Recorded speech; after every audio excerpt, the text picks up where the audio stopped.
শনিবার সকালে অশ্রুঝরা চোখে অনুষ্ঠানে উপস্থিত হন গণঅভ্যুত্থানে শহীদ কিশোর জামান মিয়ার মা মিনারা বেগম।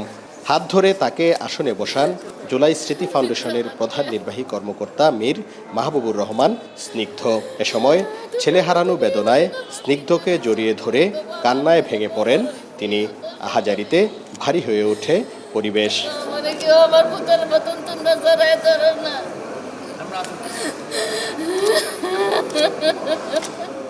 একইভাবে উপস্থিত হন রাজধানীর উত্তরায় পুলিশের গুলিতে নিহত গফরগাঁওয়ের কামরুজ্জামানের স্ত্রী।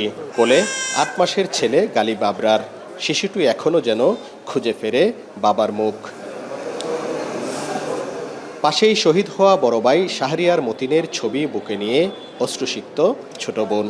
এমন হাজারো টুকরো গল্পের খণ্ডচিত্রে ভারী হয় ময়মনসিংহের টাউন হল মিলনায়তন। বেদনাসিক্ত হয় জুলাই শহীদ স্মৃতি ফাউন্ডেশনের অর্থ সহায়তার চেক হস্তান্তর অনুষ্ঠান।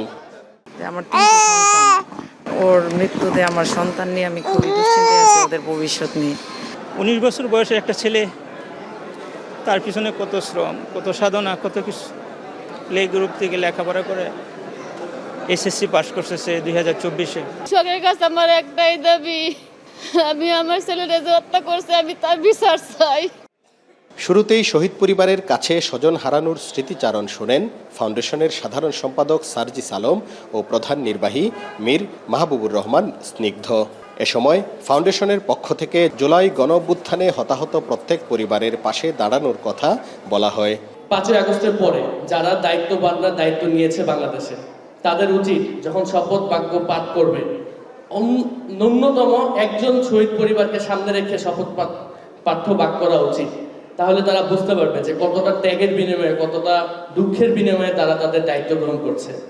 অনুষ্ঠানে ফাউন্ডেশনের সাধারণ সম্পাদক সার্জিস আলম বলেন, এখনও শেখ হাসিনা ও তার দোসররা চেষ্টা করছে ছাত্রদের ব্যর্থ করতে।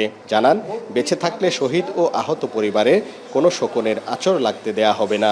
খুনি হাসিনা এবং তার দোসররা সব দিক দিয়ে চেষ্টা করছে আমরা যেন সফল না হই, এবং কোনোভাবে যদি আমরা ব্যর্থ হই, আমরা যারা এখানে রয়েছি কারোরই অস্তিত্ব খুনি হাসিনা রাখবে না। ওই 5ই আগস্টের আগে যেমন এমন অনেক শহীদ পরিবার রয়েছে ঠিকমতো দাফন করতে দেওয়া হয় নাই, বাড়িতে থাকতে দেওয়া হয় নাই, থানায় হয়রানি করা হয়েছে। আবার যদি খুনি হাসিনা দোসররা আসে, একই কাজ করা হবে। ময়মনসিংহ বিভাগে মোট 93 জন শহীদ শনাক্ত করেছে শহীদ স্মৃতি ফাউন্ডেশন।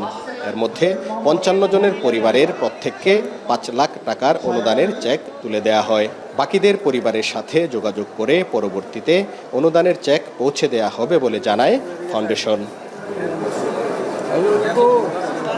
হারুনুর রশিদ, এখন ময়মনসিংহ। শিয়া বাটার ও ভিটামিন ই সমৃদ্ধ lily glam beauty soap. Lily, always beautiful.